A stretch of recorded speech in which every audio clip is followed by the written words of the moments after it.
I don't care how good they is right now. It's a whole different ball game, bro. With somebody holding on your shorts the whole way to the basket. Legal.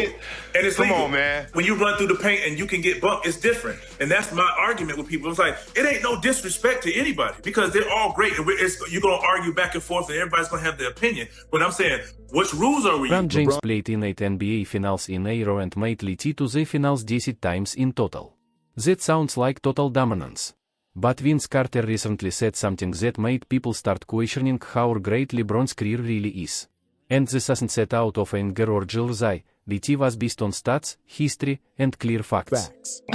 we got the what's up, Tar Heel? VC, what's up, my dog? Right. You know, all right? Everything. Yeah, man, I'm good. You know. Carolina soccer girls team. Yeah, shout out man. to them. Get another natty. Shout out to the soccer team. Yes, number sir. 22 for the women's soccer team. Oh, okay. Running them up. Okay. Don't just say it like that. Just don't say it like that. Oh, okay. Yeah. Don't do that. I mean, wow, that's life-changing. I'll go home and write about it. Thank you. How about the Florida Gators, number 9th in the country in Florida in men's basketball? Carter wasn't there to gossip, he wanted to speak the truth.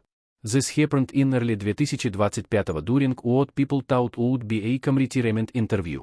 When the host casually asked him where LeBron ranks in basketball history, Carter stopped holding back. He started off calmly, saying, "I respect LeBron," which made everyone think he was about to give a normal, polite answer.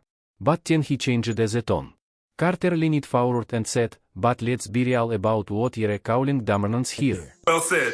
That's well said. And that's what I said, because you're going to always ruffle feathers. If you're a diehard Bron fan, you think it's disrespect when you say otherwise about him, Cole, and Mike. So that's just, it's going to be an ongoing battle because unless they ever played against each other. Just imagine them playing against each other. Whew. So for the record, you got MJ, Kobe, and then LeBron? Yes. Can LeBron, in your opinion, with LeBron's maybe 2-3 years left, maybe 4, does he have an opportunity in your mind to possibly jump Kobe? He has an Tim opportunity. Carter made HAS main point. He said the Eastern Conference from 2011 to 2018 wasn't true dominance, it was more like an open highway with no traffic. The room went completely quiet. It was clear no one was expecting him to say that, but Carter wasn't finished. He made HAS point even stronger. He said, LeBron's path to those finals wasn't just easy. It was one of the easiest runs to multiple finals you've ever seen in NBA history. After that, the internet exploded. Clips of HAS comments spread everywhere. Twitter went crazy, and Instagram turned into a war zone. LeBron fans on one side, old Shell players and fans on the other. What's interesting is that while people were arguing online, several former NBA players quietly agreed with Carter. They just didn't want to say it publicly because they knew the backlash would be intensive. Carter also didn't just say the sweet word proof. He believed the numbers supported HAS argument. Yes, LeBron made 8 straight finals from 2011 to 2018, which sounds amazing. But when you look at the teams he had to beat to get there, some people feel the competition isn't as strong as it seemed. I want to get your take on LeBron, because you've played against him since he was a young pup. What's the biggest difference of him then and now in terms of how he just keeps getting better? Dedication.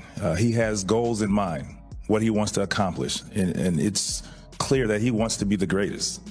You know, when he's saying, I want to play so many years, like I'm saying, I want to play as long as I can. He wants to be the greatest. MichaelJordan, Kobe Bryant, those are people that we throw around. He wants to be there. He had a real chance to make HAS point clear.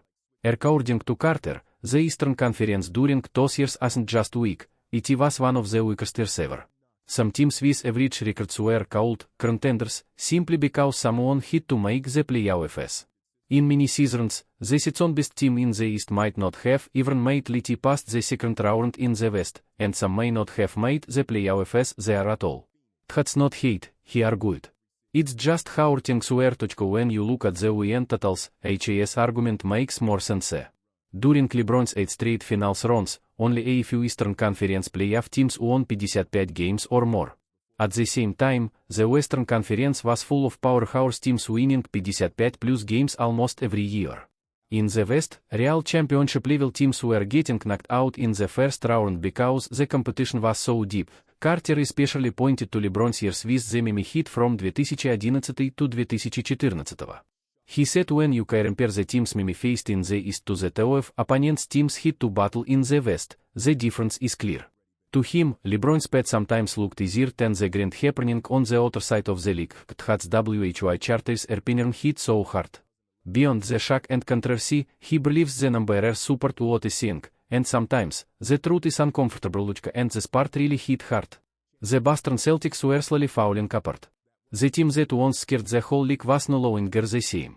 The Indiana Pacers were a solid team, but honestly, they probably wouldn't have beaten Western teams like the San Antonio Spurs, Oklahoma City Thunder, or Golden State Warriors in a 7-game series. Out west, the competition was on another level. That's what Vince Carter wanted people to understand.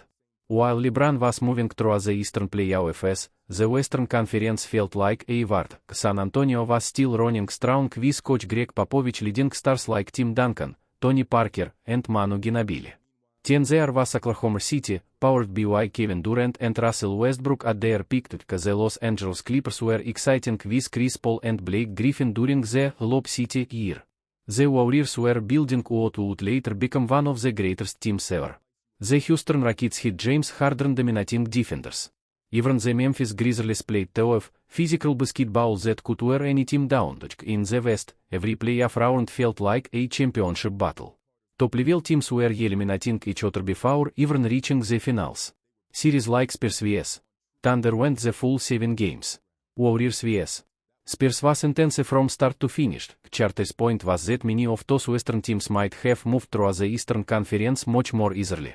And when he said DT carried weight, he wasn't just talking for attention. He played in both conferences during his career. He didn't have to guess about the difference, he experienced it physically every night on the court.